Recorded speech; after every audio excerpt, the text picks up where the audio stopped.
I understand it, Sakamoto. You have a daughter. Sakamoto Days Season 2 begins with the death row inmates targeting a few assassins on their list. One of them, named Dump, pierces her target with spikes. She looks at the man's corpse and thinks he is ugly, not cute. The scene then focuses on Apart, who finally chops his target into pieces. After killing his target, Apart sees a bookshelf stacked with manga. Interestingly, he notices that a specific manga volume is missing. He immediately heads to a store to buy the missing volume, showcasing his perfectionist personality. Next, the scene shifts to focus on another escaped inmate, Saw, who is determined not to rush his work. Unlike the other three, Saw wants to understand a person's personality, past, and conflicts to truly savor their final moments. Meanwhile, another death row inmate, Minimalist, has a chilling method of killing. He compresses his victims into meatballs and leaves them in a narrow alley. His expression reveals no emotion, as he is fixated on targeting S-rank individuals. In the next scene, Wu-Tang heads out to investigate more about Slur, leaving Lu in Taro's care. Meanwhile, Taro Sakamoto and his friends head to the video rental shop, where information about specific assassins is sold using rental DVDs. Sakamoto asks for the information on the death row inmates who broke out the other day. Interestingly, the owner tells them to go to the psycho-horror section to find the DVDs. Shin picks up a few DVDs on them as he thinks it's better to watch as many as they can. Lu wonders if she can close her eyes if those movies turn out scary. Elsewhere, Shishiba informs the other Order members whether they have heard about the gang of crooks causing trouble in the last few days. Nagumo reacts causally, as if he is not bothered by them. On the other hand, Hyo thinks that anyone who causes trouble on their turf will meet trouble. Nagumo asks Hyo whether it's the same line said by a punk at the beginning of a movie. Shishiba tells Nagumo not to provoke him. Following this, he asks Osaragi to follow the turn signals while driving, since she turned at the wrong end. After that, he delves into a thought and wonders what the Slur could be thinking. Osaragi comments that they lack morals and ethics, so there's nothing preventing them from wreaking havoc. At this moment, a fly passes by Takamura. The elderly Order member unsheathed his blade and swungs. As soon as he does that, the upper portion of the car gets sliced in half. Nagumo remarks that they also have a killer with no brakes. At any rate, the Order decides to target the death row inmates. Elsewhere, Taro Sakamoto falls asleep while watching the film about their targets. The scene then shifts the focus to Heisuke Mashimo, who begins his usual morning training by trying to snipe Taro Sakamoto. The latter easily catches the bullets using a chopstick, except one, which is pierced into a wall. Meanwhile, Nagumo appears and informs Sakamoto that the Order has already started taking action against the escaped killers hired by Slur. As such, he feels Sakamoto and his friends can stay out of it. However, Taro says that nothing will change if they don't act. Since he wants information about the X, the Slur, he feels the best way to do that would be to approach the escaped inmates. At this moment, Nagumo asks Sakamoto if he knows how his enemies view him now. He shows him a list of targets, where Sakamoto is placed at B rank. Nagumo adds that he is considered an S-rank target. Meanwhile, Shin Asakura and Lu Xiaotang head out to run errands at a supermarket. Shin wants to be done with the errands as quickly as possible since the escaped inmates are on the loose. He reminds Lu about the videos they saw at the rental shop. However, Lu is relaxed and thinks Sakamoto can handle them. Shin then reminds Lu that they are currently nothing but a burden to Sakamoto. In other words, he feels they must become stronger if they want to hang out with Taro Sakamoto. As they continue with their errands, Shin and Asakura notice a suspicious person staring at the dogs and calling them stupid. Lu strikes up a conversation with the man, who is none other than Saw, one of the escaped prisoners. Saw feels that a person's final moments should be dramatic. That's why he provides memorable endings. As soon as he says this, Saw draws an axe from his bag and swings at Shin, who blocks it using a crowbar. When Saw addresses Shin by his name, the boy appears perplexed. Shin and Lu's names are on the death row inmates' hit list.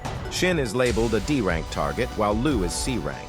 Shin's ego hurts when he hears that he is only considered a D-rank target. Meanwhile, Saw exhibits his bloodlust as he intends to make Shin and Lu's deaths interesting. Shin reads his opponent's mind, but it's filled with the intent to kill.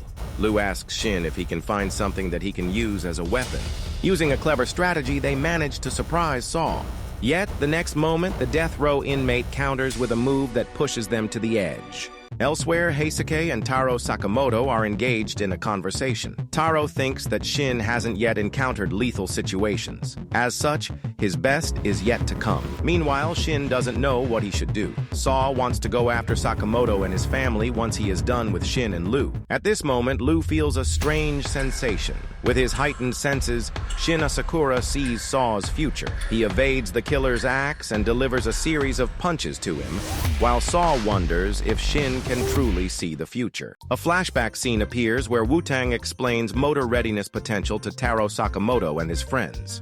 According to Wu-Tang, motor readiness potential refers to a phenomenon when a person's brain, therefore the subconscious, acts faster than their body. In other words, if someone wants to punch a person, it will project for a millisecond in their brain before the body acts according to that thought. Shin Asakura has developed the ability to read a person's motor readiness potential. As a result, he can act faster than Saw. Shin discovered a way to dive deeper into Saw's consciousness, since the escaped prisoner had blocked his screaming thought. However, he soon experiences fatigue due to overexerting his body. With a moment's negligence, Shin falls into Saw's trap. At this moment, Lu Xiaotang appears behind Saw and slams him against a wall. She appears slightly different from her usual self. Shin finds a bottle of ethanol lying on the ground and realizes that Lu has drunk it to activate her drunken fist style. Yet somehow it's unusual for the same style she uses. At this moment, Shin understands that Lu is in her drunken triad mode. The anime then showcases Lu in full fury as she comprehensively defeats Saw. The death row prisoner thinks he is going to die at this rate and tries to escape. He thinks that bad endings are only fun when they happen to other people. He refuses to experience a bad ending for himself. While he is focused on Lu Xiaotang, Shin appears from above and strikes Saw with a ladder. Elsewhere, Shishiba and Osaragi discuss the death of one of the serial killers. Osaragi wonders what if all die before they get to them. At this moment, Shishiba receives a call from Nagumo, who informs them that he has already found his target and is zeroing in on them. At this moment, Osaragi hastily walked away, leaving Shishiba behind.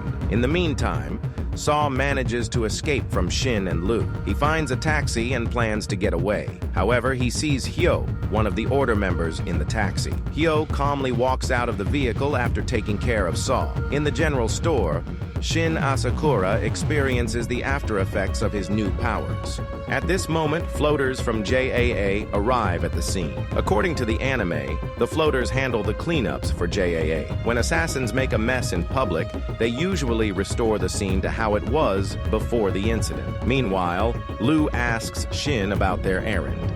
Suddenly, Shin remembers about it and says they must head back to the store soon. After walking out abruptly from the restaurant, Osaragi heads to a shrine and prays to get a kill. Interestingly, Dump, who is also praying for something, overhears Osaragi's prayer. The death row inmate then uses the protruding prosthetic spikes from her hands to attack Osaragi. Although Osaragi's eyes were closed, she easily evaded the attack. She thanked Almighty for answering her prayers. Following this, the fight begins. Osaragi versus Dump battle. The former doesn't give Dump a chance to attack, as she zooms behind her opponent and slams her head against the ground. Although Dump bleeds from the injuries, she plans to give Osaragi a makeover. Dump's body is embedded with prosthetic spikes that she can protrude from anywhere. She can also extend the spikes accordingly and pierce her opponent. She demonstrates her move to send Osaragi flying at a distance. However, it does nothing to Osaragi. Meanwhile, Dump asks Osaragi whether it's not hypocritical for her to judge her actions, since she is also a killer. However, Osaragi likes Dump's existence to a mere bug entering the house. The lady views JAA as her home, so she must protect it from its threats. Osaragi then overwhelmed Dump with her quick reflexes and moves. Eventually, a flashback appears to show Dump's past. Dump's love life has always been one-sided. She always killed her lovers because she wanted them only to look at her. She recalls how she only had their complete attention when they were afraid. With such twisted thoughts, she wants to find her next lover. Dump exclaims that she wants to be loved and calls herself no different from anybody else. Meanwhile, Osaragi states that she has a reason to go on living only because people like Dump exist. With that, Osaragi tells Dump that she loves her. The next moment, she dashes forward and slashes Dump with her weapon. Elsewhere, Heisuke calls Taro Sakamoto and says he hasn't been able to find the serial killers. However, he wants to continue his search and inform if he gathers any intel. Following this, the scene shifts the focus to Kashima, who is on a call with the slur. Kashima explains that everything has gone according to the plan, and the order has been lured. At this moment, a part arrives at the scene and accuses Kashima of not being real to him. While he is grateful to him for freeing him from prison, he won't tolerate being used. That's why he has come to do things his own way. With that, a part shreds Kashima into pieces. Yet Kashima still remains alive, though at a dire state. Taro Sakamoto and his friends are getting holistic treatment from Granny Mia, who runs a clinic down the street. Granny Mia performs Dantian acupoint on Sakamoto to get his body back into shape. Then the scene shifts the focus to Sakamoto's convenience store, where Minimalist asks Aoi about Sakamoto's whereabouts. Aoi replies that her husband has gone out. However, the death row inmate doesn't buy Aoi's words and says he hates being lied to. Aoi's goofiness irks Minimalist, and he crumbles the cash box into a tiny ball. He follows it up by completely ripping apart the front desk. Minimalist then holds Aoi by her throat and demands to know about Sakamoto's whereabouts. At this moment, something interesting happens. Aoi twists Minimalist's arm and plunges a knife into his nape. It's not Aoi, but Nagumo in disguise. After uncovering his disguise, Nagumo realizes that he is holding a fake knife. Undoubtedly, Nagumo's actions infuriate Minimalist, who wants to crumble him into a ball of meat. Yet, before he can react, Nagumo appears behind him. Minimalist identifies Nagumo as one of the S-rank assassins from the list. Taro Sakamoto urged Nagumo to look after his store since he had to go out for a while. The Order member couldn't turn down a friend's request. With that, he brings out a box of weapons. Elsewhere, Heisuke crosses paths with Apart, one of the escaped serial killers, near a tower. The sniper stops Apart from killing an innocent civilian by opening fire. However, the death row inmate blocks Heisuke's bullet with his threads. Following that, Apart uses his threads to crash into the floor that Heisuke is on. Heisuke intends to shoot Apart from a range, but the threads cut off his gun. At this moment, Apart restricts Heisuke using his threads. Just then, Taro Sakamoto walks out of the elevator. Apparently, Heisuke shot a bullet at Sakamoto earlier as a signal. That's how he could locate the sniper's location. Nevertheless, Taro Sakamoto gets ready for the fight against Apart. Elsewhere, Minimalist mentions that he still feels bored after killing 432 people. He wonders if Nagumo can satisfy him. The Order member chides with Minimalist and tells him that he doesn't look the conscientious type. The death row inmate gets furious over Nagumo's comments and charges at him. However, he can barely keep up with Nagumo's lightning-fast speed and quirky way of fighting. For instance, he snatches Minimalist's phone and checks the browsing history. Afterwards, he jumps around and vanishes from his opponent's sight. The next moment, he emerges from a mirror, disguised as Minimalist. Finally, Nagumo decides to end the fight. He asks Minimalist how he would like to die. With that, Nagumo uncovers a special weapon that has 6 functions. He wields such a weapon to ensure he doesn't get bored by the same style every time. Nagumo then asks Minimalist to pick a number from 1 to 6. Writhing in anger, the death row inmate wants to crush Nagumo into bits. As he doesn't get a response, Nagumo rolls a dice and sees the number 3 appear. With that, he demonstrates the third functionality of his weapon to decapitate Minimalist. Elsewhere, Taro Sakamoto wonders why he can't get slim anymore, even though he is constantly fighting against Apart. He recalls the holistic treatment he received from Granny Mia and wonders if she did something. Meanwhile, Apart is annoyed by the way Sakamoto moves. He is even more infuriated when his threads can't catch up with Sakamoto's weird movements. Slowly, Apart considers Taro Sakamoto as a formidable opponent. Interestingly, Sakamoto doesn't care what Apart thinks about him. Rather, he is fixated on his inability to become slim. At this moment, Apart wraps Sakamoto's face with his strings. However, Sakamoto frees himself from the constraints. Though he realizes that his opponent's cords are sharp, Sakamoto checks his pockets and finds nothing worthwhile as weapons. That said, he strangely feels lightweight for some reason. Afterward, the scene shifts the focus to Granny Mia's clinic, where Shin and Lu are present. According to Granny Mia, Sakamoto is only at 30% of his prior strength. It's partly because he has been out of the game for so long, rather than his increased weight. However, Granny Mia is hopeful that Sakamoto can come to terms with his body soon, especially after she has performed the Dantian acupoint on him. Elsewhere, Taro Sakamoto showcases his impressive agile movements against Apart. He feels lighter than ever, thanks to Granny Maya's holistic treatment. Taro Sakamoto commencing his counterattack against Apart. Nagumo contacts Shishiba and asks him about the list the serial killers received from the slur. Apparently, the JAA didn't have the information on the last page. Someone planned to pit the serial killers against each other in the end, as the list had the others' names. Nagumo calls it a twisted yet efficient way of handling. Moreover, he thinks that the death row inmates have already served their purpose. In the meantime, Taro Sakamoto sends Apart down with a heavy punch. The tourists at the site hear sounds from above the tower, where Sakamoto and Apart are engaged in a fierce battle. Apart is impressed by Taro Sakamoto's fury. Beginning to enjoy the contest, he asks Sakamoto if he wants to hear his story.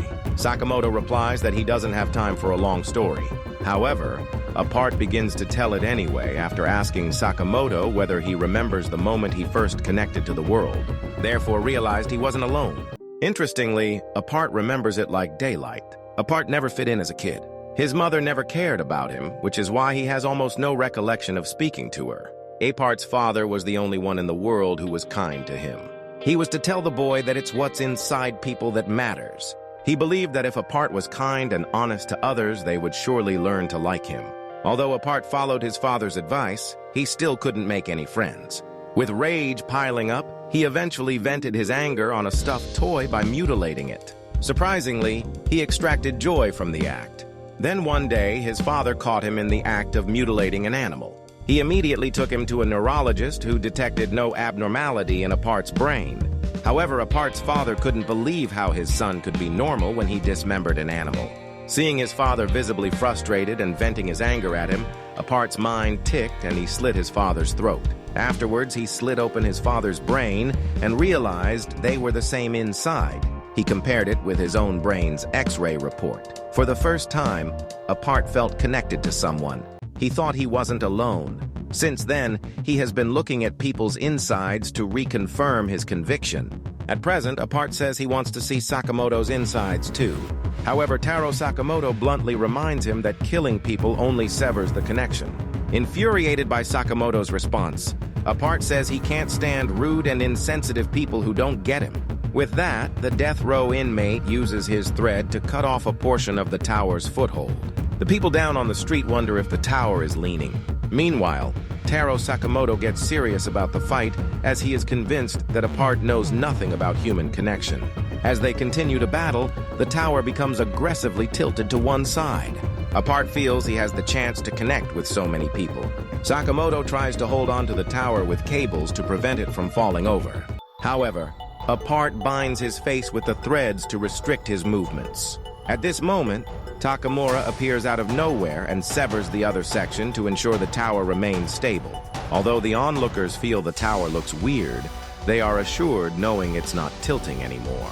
Meanwhile, Takakura calmly re-enters a vehicle and leaves. On the other hand, Taro Sakamoto pounces on the opportunity to free himself from Apart's threads and launches a counterattack. He slams him with a ladder and flings a dish antenna. Apart wonders why his life is so painful when he is a human like everyone else. Sakamoto tells him that he can still change the way he lives. He hands him a cord and promises that he won't let go of it. The moment Apart grabs the cord, Sakamoto begins to spin him around fiercely till he gets slammed against the tower. Sakamoto thinks he can finally talk to him normally as Apart loses consciousness. Following this, the scene shifts the focus to Sakamoto's convenience store, where Apart regains consciousness. He sees himself surrounded by Shin, Lu, and others who harbor no animosity toward him. Apart looks around perplexedly, unaware of what's going on. Eventually, he is asked about Slur. While Apart hasn't met the Slur, he reveals his meeting with Kashima. After ripping him to shreds, Apart kept his string intact and listened to Kashima's conversation with a mysterious caller whom he now suspects to be the Slur. According to the conversation, the Slur wants to wipe out the JAA's base, while the serial killers keep the Order busy. In other words, the Slur's actual objective is to divide and distract the JAA so that they can annihilate them completely. According to the anime, the JAA is comprised of over 1,000 members, almost 400 of them being professional assassins. It's the largest assassin organization in Japan, which coordinates assassin work, while providing a wide range of services, such as weapons manufacturing and the repair of public spaces damaged during the assassination missions. Jay's Tokyo Bureau happens to be the central axis of the organization. At this moment, the scene then focuses on Gaku and the Slur casually walking into the premises of the Tokyo Bureau. When a security officer presses them with questions and points a gun at Gaku's head, Gaku obliterates the man's torso with a single punch. After this, they nonchalantly walk into the office. The Slur calls it taking a step toward noble justice. Elsewhere, Shin asks Sakamoto what they should do. Sakamoto thinks they should head to the JAA for now. Gaku and Slur launch a brutal assault on the JAA's Tokyo headquarters, swiftly eliminating the guards and throwing the organization into chaos. An announcement alerts all non-combatants to seek shelter on their respective floor. Meanwhile, the JAA's assassins are stunned that only 2 intruders have infiltrated the building. One mocks them as idiots, while other doubts they'll even reach the 3rd floor. At this moment, Gaku showcases his fury by killing every single officer on the floor. After eliminating several people, Gaku searches for the washroom. He gets ambushed by more guards, but they can't even land a scratch on the man. Gaku immediately finishes them off with finesse. Meanwhile, Mr. Inoda thinks he should have stayed at home. A senior officer arrives and asks Inoda about the situation. Inoda reports that 40 people have died within just 2 minutes of the attack. Suddenly, Gaku appears and delivers a lethal blow, sending an assassin flying into a van. Meanwhile, on an upper floor, Slur exits the elevator to find guards waiting, but one of them, Uda, turns on his comrades, revealing himself as a Slur agent embedded in the Tokyo office for a year. He shows no remorse even though he finds out that his friends at the JAA are dead. Nonetheless, Uda wonders whether things have finally started. The Slur responds to him with a yes. The Slur wants to reset the corrupt JAA and create a new order. Meanwhile, Takamura from the Order walks out of a van and approaches the building. The Slur's other agents, who are appointed to guard the premises, confront the man. However, Takamura shreds them into pieces in a flash.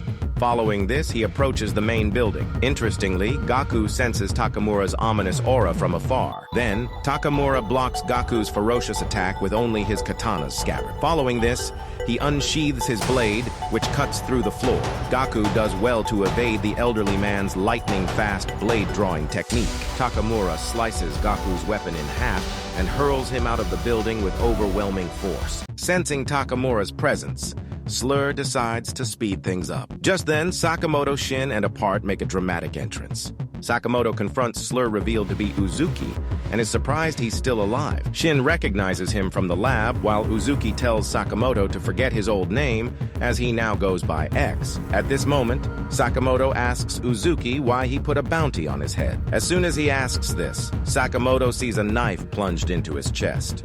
He realizes that Uzuki moved faster than he anticipated. Nearby, Shin is in a compromising situation, as Uda holds him captive. Apart tries to save him, but Uzuki cuts off his arm. Eventually, Taro Sakamoto kicks Uda to save Shin. Although Sakamoto bleeds, he shows no sign of stepping down from the battle. Meanwhile, Uda asks Uzuki whether he should take care of the intruders. However, Uzuki says it's fun, akin to a class reunion. After this, he asks Sakamoto if he wants to kill him again. As soon as he says this, Sakamoto gets behind him with a pen. Uzuki swiftly dodges Sakamoto's attack and counters with a powerful strike, then incapacitates Shin only for Sakamoto to save him just in time. Uzuki taunts Sakamoto, urging him to give up if he wants to protect his family. But when Uzuki mentions his daughter, Sakamoto's killing intent surges. Sensing a shift in his opponent, Uzuki prepares for the clash. Sakamoto, who is unaware, walks right into his trap. Their fight is cut short when Gaku crashes in, surprised by Takamura's presence. Takamura soon enters and unleashes a relentless assault on both Gaku and Uzuki, overwhelming them with his speed. Realizing they can't win, Uzuki decides to retreat. Uda sacrifices himself to ensure their escape. As Uzuki flees, Sakamoto briefly sees his eyes and is struck by a familiar feeling. Following the attack that claimed 176 lives, Sakamoto and his team recover in the hospital. Shin continuously reflects on the recent battle, pondering how much stronger he needs to become to avoid being a burden to Sakamoto. At this moment, Nagumo and Hyo walk into the room. Hyo gets straight to the point and inquiries about X. Sakamoto reveals to Nagumo that X is actually Uzuki. Upon hearing that name, Nagumo's face turns pale. He asks Sakamoto whether he failed to kill him the last time. Nagumo says he won't like it if it's a joke. Uzuki used to be a student back when Nagumo and Sakamoto were trainees at the JCC. As Nagumo and Hio are about to leave, Sakamoto offers them a deal. In return, he wants information about what the Order knows about the X. Sakamoto's proposal angers Hio, who smashes his bed. He makes it clear that the Order isn't Sakamoto's friend. Furthermore, he reminds Sakamoto that he isn't an assassin anymore. Hio exhibits hostility towards Sakamoto, who refuses to listen to him. Yet, Sakamoto makes it clear that he intends to save his loved ones. Eventually, Hio tells him that he should try looking into the JCC database to find what he is looking for. With that, Sakamoto gets a lead on the slur and decides to head to the JCC. Shishiba and Osaragi from the Order are investigating the massacre at JAA's Tokyo Bureau, where nearly 40% was wiped out. As a result, JAA's stocks are falling and clients are canceling requests. Shishiba believes management may revise regulations and recruit more staff. He also thinks it's time to bring the rest of the Order back. Meanwhile, Kashima is treating Gaku's severed fingers, but Gaku still feels overwhelmed by Takamura's strength. Kei Uzuki tells Gaku he should consider himself lucky to be among the few who survived a fight with Takamura. Uzuki expresses fatigue over the failed JAA operation, surprised that Takamura showed up. When Gaku inquires about Takamura, Uzuki admits he knows nothing about him, only that he possesses immense power. Uzuki once thought Takamura was just a fictional character. Kei Uzuki believes it's time to recruit new members to strengthen their party, especially with tightening security at other branches. He prefers to start with fresh talent rather than seasoned assassins from the JAA. Meanwhile, Shin Asakura claims ignorance about JCC but agrees to accompany Sakamoto, leaving Haisuke disappointed. He later learns that JCC is an assassin school where Taro Sakamoto graduated. Aoi Sakamoto confronts Taro Sakamoto about potentially enrolling Hana at JCC, suspecting he wants to turn her into an assassin. In reality, Taro plans to reapply as a student to gather intel. The scene then shifts to Taro and Shin Asakura on a flight to JCC. Shin is skeptical about Taro's plan, but Taro insists it's the safest way to gain access. Shin notices that many older candidates are also on the flight. Sakamoto states the JCC has no age limit, but the transfer student exam is very challenging, causing many to retake it multiple times. Shin fears officials might recognize Sakamoto, a graduate, but he plans to wear a disguise. The scene also introduces Akira Akao, and one candidate reveals that only 1 in 40 applicants passes the initial test. The test changes every year, leaving everyone uncertain about what to expect. Sakamoto and Shin are often the first to go, leading to Sakamoto losing his spaghetti after a kick. Shin questions Sakamoto's intentions, but he refuses to retaliate as it won't restore the spaghetti. Akira Akao wonders if they're nervous but decides to focus on her own survival. Just then, flight attendant Mizuno arrives to explain the first test rules. Mizuno states that among the 360 applicants on the flight, there are undercover test administrators with special bullets marked JCC. Candidates need to identify an administrator and steal their bullet. When one asks if they can kill the administrator afterwards, Mizuno confirms they can if they succeed. Mizuno starts the first round of JCC's transfer exam, where candidates randomly receive weapons to use against each other. One candidate, frustrated with his spatula, questions how to fight with it. Mizuno swiftly takes the spatula and strikes his throat, emphasizing the need for an assassin to adapt to any situation. A masked assassin shoots down 3 people, while another candidate speculates that JCC administrators are in their mid to late 20s. Meanwhile, Shin Asakura uses his psychic ability to locate an administrator, but struggles due to the crowd. Akira Akao accidentally fires a machine gun, prompting pleas for mercy.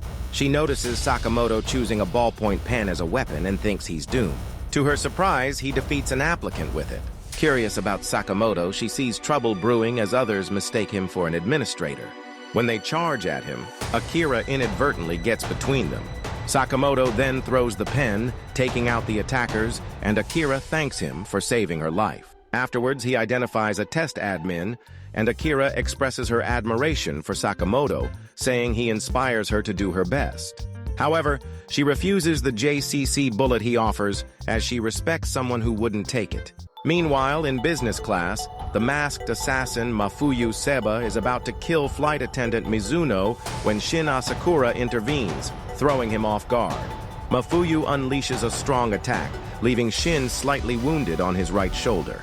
However, Mafuyu reacts oddly when Shin's blood lands on his mask. When Shin questions him about being a clean freak, Mafuyu explains he only took the transfer test after catching the flu from his brother. Frustrated by Mafuyu's confidence, Shin prepares for a serious fight as Mafuyu reveals hidden weapons, initiating their intense battle. Shin wants to prove himself and not depend on Sakamoto. Using his psychic abilities, he anticipates Mafuyu's moves and lands strong strikes. He apologizes, needing to finish the battle quickly to catch up with someone.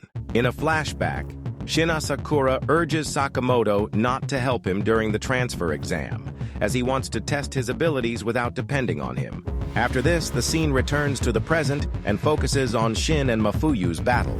Shin keeps evading Mafuyu's attacks by anticipating his movements. Eventually, he holds him at gunpoint and orders him to hand over the bullets. Mafuyu says he should kill him fast, but Shin Asakura says he doesn't kill kids. According to the anime, Mafuyu is only 14 years old. Shin Asakura discovers that Mafuyu wants to join the JCC and make connections so that he can become an order member. However, Shin informs him that connections won't let him into the order, but only raw abilities will. With that, he gives him a bullet so that he can pass the initial test. The scene shifts to Akira Akao, who struggles with her gun when Taro Sakamoto shows her the correct way of using it. She mentions that she learned how to deal with guns from a relative. Meanwhile, a test admin hears the noise of a gun and thinks they must be good. The admin brutally cuts down a few applicants and faces Sakamoto and Akira. The test admin is none other than Kanaguri, one of the order members, who also happens to be a movie director. Kanaguri is glad to have applied as a JCC test admin as he can score some great footage. Meanwhile, an announcement reveals that 297 out of 360 participants have been eliminated. The announcer further states that the plane will reach the destination in approximately 30 minutes. Meanwhile, at the cockpit, the co-pilot asks the captain about what he thinks of the year's test. The captain states that he has never seen so many test admins being taken out. Yet, he also mentions that it's hardly their concern. Meanwhile, Mafuyu Seba follows Shin and asks him why he is taking the transfer exam. Shin replies that it's none of his concern. At this moment, Kanaguri appears behind them and remarks that they have excellent expressions. Shin looks at the test admin and identifies him as Kanaguri, the movie director. When Mafuyu doesn't understand what he is talking about, Shin begins to explain how big shot of a person Kanaguri is. Kanaguri is known as the pioneer of assassin films. However, Mafuyu is least bothered about such stuff and wonders why a big director like him is on the plane. Kanaguri states that he is shooting a film, and as it happens, he had some business with the transfer exam. He even offers Mafuyu to be part in his movie. However, Mafuyu shrugs it off, calling it a drag. Rather than long and monotonous films, Mafuyu prefers watching short videos. Kanaguri becomes infuriated, as he hates hearing insulting remarks about movies. He exudes a murderous aura and charges at Mafuyu. Shin quickly gets in front of Mafuyu and tries to detect Kanaguri's next movement using his foresight ability. Yet, Kanaguri moves slightly differently from his predetermined movements, which leaves Shin confused. At this moment, Taro Sakamoto appears at the scene and fires a bullet in Kanaguri's direction to prevent him from killing Shin and Mafuyu. Kanaguri appears surprised to see Taro Sakamoto and Akira. He stares at them and states that he has found his ideal protagonist, and it's none other than Akira. Kanaguri confronts with Taro Sakamoto and Akira. The Order member wants to make his film rich with an extra flavor. He feels that movies are all about seizing the moment. With that, he accidentally shoots the pilot, which momentarily tilts the plane. However, Kanaguri still feels something is amiss. Therefore, he causes a massive explosion inside the plane, which causes the survivors to fall. Usami, one of the head test admins, opens his parachute and wonders who might be responsible for the chaos this time. Another test admin remarks that he was against hiring Kanaguri. At any rate, Mizatu thinks that they should just consider this as part 2 of the test. With that, Usami announces that the candidates must land safely with at least one bullet. Meanwhile, many candidates appear clueless, while the rest seem assured. Although they don't have a parachute, they want to figure out a way to survive the fall. Meanwhile, Taro Sakamoto exhales a large amount of air to reach Kanaguri, who is above him. He manages to land a hit on Kanaguri and retrieves the bullets he stole from them. Meanwhile, they still wonder how they can land safely. At this moment, Taro Sakamoto gets an idea. He suggests using the apron or the clothes in general as a parachute to slow down the fall. But Akira Akao wonders how she can be of help. At this moment, she asks everyone to take off their clothes. They do that on her suggestion, and she deftly knits the clothes into a large parachute mid-air. With that, Sakamoto and others land safely in the water. Taro Sakamoto saves Akira from drowning and brings her to the shore. He then gives her one of the bullets and says she has truly earned it. Then Akira Akao, happily taking the bullet from Taro Sakamoto and clearing part 2 of the test. Kanaguri films Sakamoto and others as they fall into the ocean, but finds himself washed up with a dead camera, questioning his purpose.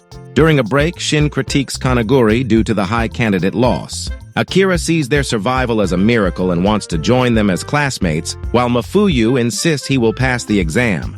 Sakamoto mentions school events, and Killbaby gets excited about finding a bullet on the beach and moving to the second stage. Usami notes the candidate losses, but Atu highlights that only a few are selected. The examiners decide to choose a less dangerous challenge for the next stage. Mizuno announces the arrival of new candidates as Usami prepares everyone for the exam's third stage. He introduces 3 special candidates, Mr. Kaji, Ms. Toramaru, and Mr. Shinaya. Killbaby protests their presence, and his insult towards Miss Toramaru provokes her to attack him. Usami points out that the new candidates are exceptional, recommended by professional hitmen, and advises everyone to be nice to them. He warns Ms. Toramaru to avoid conflicts, especially after Killbaby insulted her Sakamoto keychain. The others whisper about the legendary hitman Sakamoto, while Shin suggests steering clear of Ms. Toramaru. Elsewhere, Slur, Gaku, and Kashima discuss the lack of responses from JCC, speculating they might be in an exam where phones aren't allowed.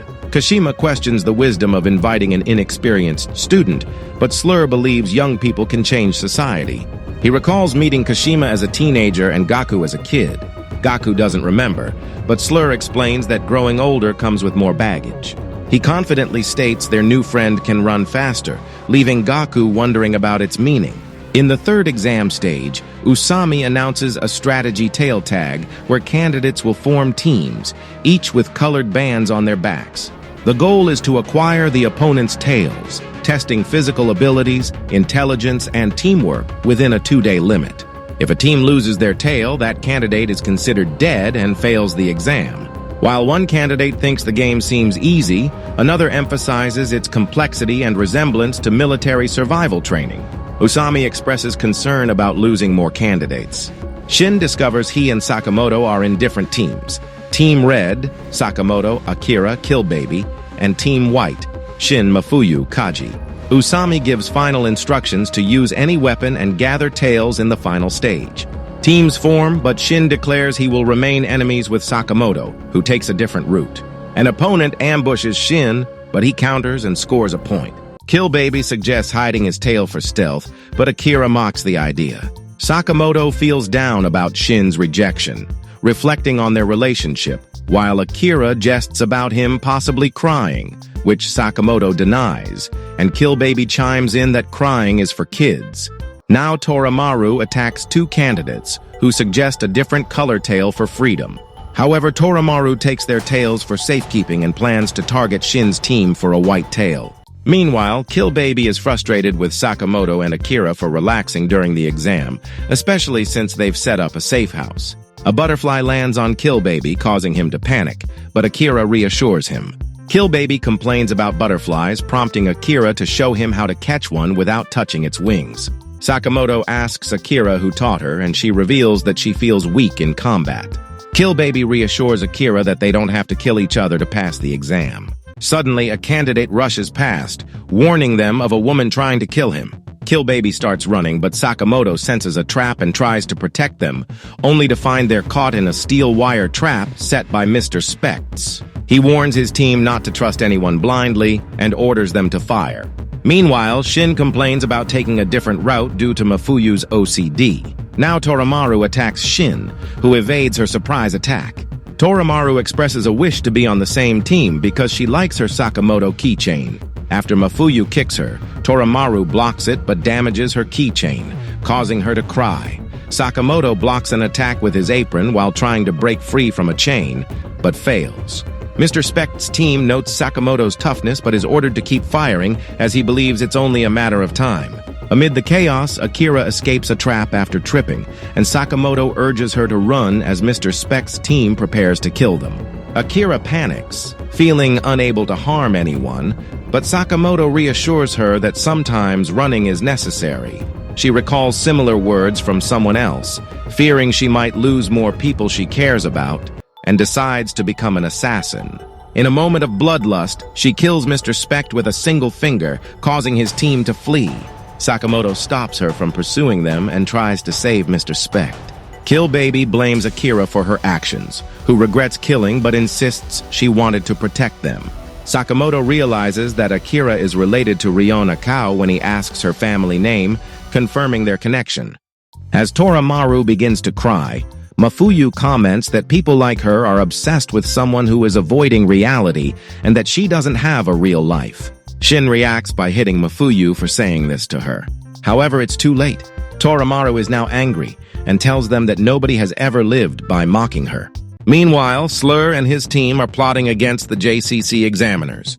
Back with Sakamoto and his team, a flashback occurs. Sakamoto reflects on Riona Kao and the training sessions and fun they had together while in the academy. Returning to the present, Sakamoto asks Akira about her relationship with Ryan, to which Akira replies that she is Ryan's niece. Shin and his team are chased by Toramaru. Mafuyu suggests they kill her, but Shin refuses. Toramaru fires at them, and they fall into a river. Joichiro Kaji rescues Shin and Mafuyu. Curious about Toramaru's obsession with Sakamoto, Shin asks her about it. Toramaru shares her past, explaining how she fell in love with Sakamoto's emotionless demeanor. She began listening to songs for him, dyed her hair white, and practiced conversation skills, ultimately making friends along the way. Her life changed completely because of Sakamoto. That's the reason she wouldn't allow anyone to criticize her admiration. When people do, she starts to attack them. Shin asks Mafuyu to help him, but he can't, because he suffers from motion sickness due to traveling on the river. With no other option, Shin decides to step in just as he is about to confront her. Toramaru notices that Shin's fighting stance resembles Sakamoto's, prompting her to ask him if he is a fan of Sakamoto. Shin feels embarrassed by this question.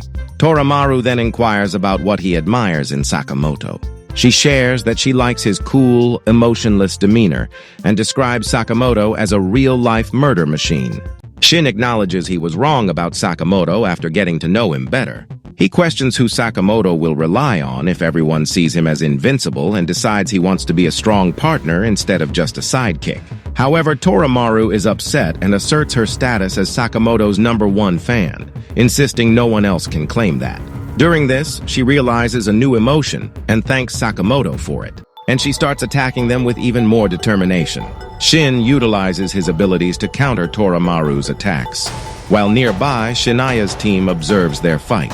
One teammate mentions to Shania that they already have 3 tails, expressing their satisfaction with their teamwork. Suddenly, Shania removes his tail, despite his teammates urging him not to, as losing a tail can result in the disqualification of the entire team. Returning to the battle between Shin and Toramaru, Shin dodges every one of her attacks without sustaining a scratch. This prompts Toramaru to realize that Shin is indeed a psychic user. She comments that all Shin can do is dodge. In response, she fires bullets while simultaneously attacking him with an axe, making it difficult for Shin to evade her onslaught. Nearby, Mafuyu considers helping Shin, but ultimately remains behind due to his motion sickness. Kaji debates helping Shin, but hesitates due to his introverted nature. He thinks he will step in if Shin asks and considers calming down Mafuyu, but Mafuyu's OCD makes Kaji uncomfortable with physical contact. Meanwhile, Shin is engaged with Toramaru, who is trying to create distance. He wonders how Sakamoto would handle it, but realizes he needs to rely on his own strategies. Ultimately, he counters Toramaru's attacks and successfully pushes her off the cliff into the river. Shin hears Fish thoughts and remembers Sakamoto's lessons. When he jumps into a waterfall to save Toramaru, he notices she cares more about her Sakamoto keychain than her own safety. After saving her and her weapon, she asks why he saved her. Shin explains he can't let anyone drown, even Sakamoto would have done the same. Toramaru offers to step down as the #1 fan, but Shin declines the title. Suddenly, Shania attacks Toramaru, but it's actually Gaku controlling Shania with VR technology. Mafuyu and Kaji then arrive to ask about the new opponent, Shania. Shin informs them that Shania is a recommended candidate. Gaku recognizes Shin, but Kashima urges him to focus on recruiting new candidates. Gaku, unable to move, is told by Kashima to put on VR glasses. Inside the VR, he realizes he was captured and disqualified by the examiner Usami for breaking rules. Usami accuses Shania of being responsible for multiple deaths, but receives no answer. An examiner restrains Shania, stating they kill only under orders, not for pleasure. Growing bored with the lectures, Gaku takes control of Shania, attacking and eliminating the examiners one by one. Usami announces that the exam is on hold and urges Shin and others to run. However, Shin refuses to shy away from the challenge, believing he needs to win to grow stronger, which inspires Mafuyu and Toramaru. As Usami attempts to pull Shin back, Shania charges at them. Exhausted from prior battles, Shin can't use his ability, but Mafuyu and Toramaru step in to help him. Toramaru ensures Shin won't outshine them, while Gaku is excited about the competition. Meanwhile, Lu Xiaotang worries about Sakamoto and Shin, but Heisuke reassures her that it's manageable. Aoi frets about their nutrition, prompting Heisuke to joke about their meals. Sakamoto and his team, however, are content cooking snake and fish with seasoning as they relax and enjoy their meal. Shin, Toramaru, Mafuyu, and Kaji join forces to confront Shania. Kaji notices Shania is asleep and controlled via VR, but his introverted nature holds him back from explaining this to the group. As Shin and Toramaru execute a perfect attack, they almost hit Shania, who evades them. The team senses something off about Shania, thinking he has been struck, but it's actually Gaku hitting the wall due to limited space. Kashima advises Gaku to ease up on Shania, then reveals he discovered Shania through an online ad, where he was hired as a part-time employee, capable of withstanding Gaku's power. Gaku says whoever is still breathing after fighting him will be recruited. Gaku controls Shania to overpower Shin and the others.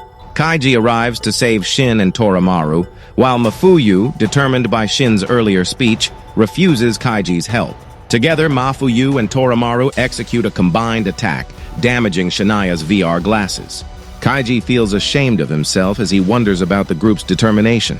Shin, revealing that he can read minds, approaches Kaiji and offers advice, motivating him to clear his mind and join the fight. Sakamoto and Akira meet a deer, which Sakamoto thinks resembles Kashima, while Akira tries to pamper it. Suddenly, the forest animals start acting strangely, prompting Sakamoto to worry about Shin. Meanwhile, in Shin's fight against Shania, Gaku notices damage to the glass panel, and Shin is puzzled about his inability to read Shania's mind. Kaiji explains that Shania is controlled remotely through a VR machine, and he can hear sounds from both sides via his goggles. Gaku then directs Shania to attack, but Kaiji observes a slight delay in Shania's movements, leading him to believe he can dodge. Shania's punch fractures the ground, sending Shin and Kaiji into a limestone cave. Kaiji believes the cave's echoes are advantageous for their fight.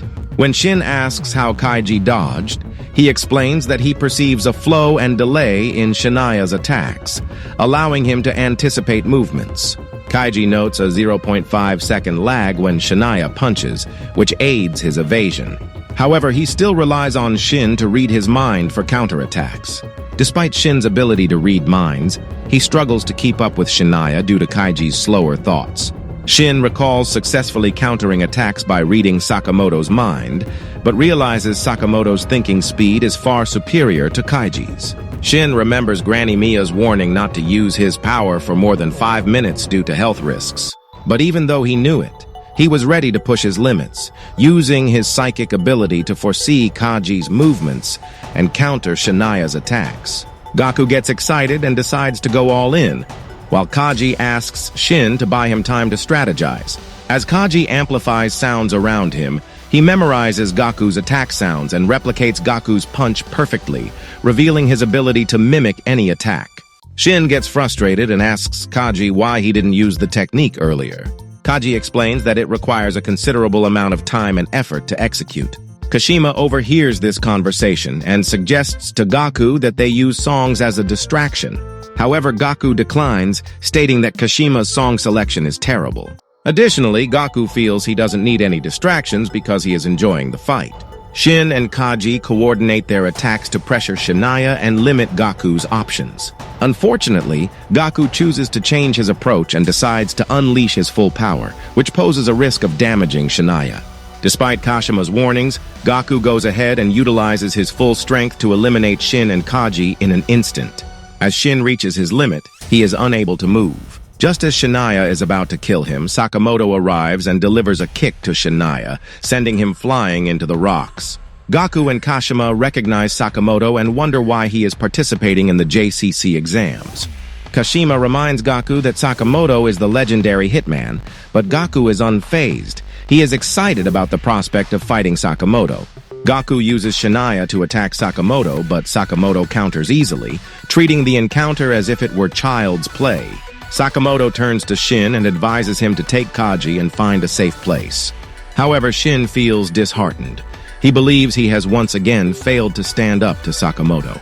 Sakamoto reassures him, saying, "Let's divide and conquer." Shin agrees and takes Kaji with him while Sakamoto engages in battle with Shania. Sakamoto breaks the underground rock, causing the river to flow rapidly. He and Shania fight within the fast-moving water, which leads them to crash into a plane. Inside, Sakamoto utilizes his surroundings to battle Shania and eventually hits him with a book, sending him through a window. Realizing Sakamoto's dangerous power, Gaku knows he must act quickly. Sakamoto then jumps and sends Shania flying, using the landing wheels to launch at him with a finishing move that shatters the VR glass, causing Gaku to disconnect. As Shania crash lands, Sakamoto revels in the bright sun. Nayo Toramaru dreams of the legendary hitman Sakamoto binding her wounds. Upon waking, she struggles to recognize the current Sakamoto. Examiner Usami announces the exam's end and questions Sakamoto's presence in the JCC transfer exams. Sakamoto states he is there for personal reasons. Usami is shocked by Sakamoto's weight gain, leaving Toramaru stunned and overwhelmed with questions. Meanwhile, Shin is happy that Toramaru has met the real Sakamoto. As Mizuno explained the admission paperwork, Shania woke up acting strangely. Usami informed him that he would be handed over to JAA for killing applicants and disrupting the exam. Distraught, Shania claimed he didn't remember what happened and was in pain. The examiner was skeptical. Shania recalled being hired for a part-time job by the deer-head guy and men with white hair. Sakamoto and Shin realized this involvement was with Slur and Kashima and wondered why they were interested in the JCC exams. When Shania checked his phone to contact Slur, he found their numbers had been deleted. Kaji informed Sakamoto and the others that he overheard a discussion about recruiting new members, prompting Sakamoto to investigate further. Meanwhile, Slur realizes Sakamoto is at the JCC exams and worries he knows Slur's true identity as Kei Uzuki, an ex-hitman. Slur instructs Kashima to eliminate any evidence about him at the JCC. Kashima criticizes Gaku for mishandling the situation, but Gaku remains indifferent. Slur then asks Gaku if someone has caught his eye, and Gaku mentions finding two individuals interesting. The JCC medical team arrives by helicopter to transport injured candidates in pairs. Akira meets Sakamoto and expresses excitement about being classmates, while Shin checks on Mafuyu, who assures him he's fine. The medical team announces that Mafuyu and Toramaru are paired together, and they share goodbyes before leaving. In the helicopter, Mafuyu wonders about his pairing, only to find Kanaguri recording their conversation. When Mafuyu realizes it's him, he attempts to escape, but is stopped by Carolina Reaper, a member of Slur's group, who reveals Slur wants them to join him. Shishiba questions why the Order hired Kanaguri, and Yoichi Nagumo reveals that Kanaguri killed members of the Order over a movie dispute. Shishiba, Osaragi, and Nagumo then visit a lottery shop buying 3 killer lotto scratch cards. They discover that hitmen have been killed in Kyoto, possibly linked to Slur's group. Shishiba speculates whether Slur aims to dismantle the JAA, prompting Osaragi to worry about unemployment. Nagumo explains that if the JAA falls, Japan would face chaos from criminals, as the police can't manage them alone. Osaragi questions whether they are heroes fighting for justice, but Nagumo claims murder knows no justice or villainy. Meanwhile, Kanaguri attempts to film Mafuyu, who shows little interest. After several failed takes, Slur and his group interrupt, leading to a conflict with Carolina Reaper. Club Jam suggests a fight for Kanaguri to film, but he declines, uninterested in the altercation, leaving Kashima exhausted from the chaos. Slur assures Mafuyu and Torimaru that he won't harm them and reveals that they seek to expand their organization by hiring young hitmen to destroy JAA. When Mafuyu asks why they want to destroy JA, Slur explains it's to restore peace and the natural order of the world. Kashima highlights the benefits of joining, but Mafuyu questions what happens if he declines the offer. At Sakamoto's store, Shin tells everyone about the challenging JCC exam. Lu Xiaotang is surprised by its difficulty, while Heisuke Mashimo is excited about Shin and Sakamoto's experience. Hana Sakamoto arrives with the letters from JCC. Shin learns he passed and is the class first, while Sakamoto's letter reveals he failed, shocking everyone. Furious, Shin calls examiner Usami to find out why Sakamoto failed, only to learn it's due to the bounty on his head. Shin decides to confront Usami in person later. Out of nowhere, Nagumo appears and reassures Shin. He playfully teases Sakamoto, which angers him, prompting Shin to intervene. Nagumo mentions that even if they don't get into JCC as students, they could still become teachers. He has been preparing for JCC himself, but is busy with friends, so he needs someone else to take his teaching role. Sakamoto declines due to an ongoing issue preventing him from entering JCC. Nagumo then suggests that AOE can take his spot. Akira nervously enters the JCC training institution on her first day. An injured student is taken to the medical hospital, prompting two others to discuss the incident casually, frightening Akira further. She arrives late to class and tries to sneak in, but the teacher catches her and forces her into close-quarter combat. Just as her opponent is about to strike, Sakamoto, disguised as Aoi, intervenes and defeats the opponent. Nagumo disguises Sakamoto as Aoi, but the disguise lasts only 24 hours. Sakamoto must find the databank before time runs out, though he dislikes the disguise. Meanwhile, Shin confronts his bully and seeks information on Slur, giving a preview of what's to come in Sakamoto Days Season 3. And that's the end of this episode.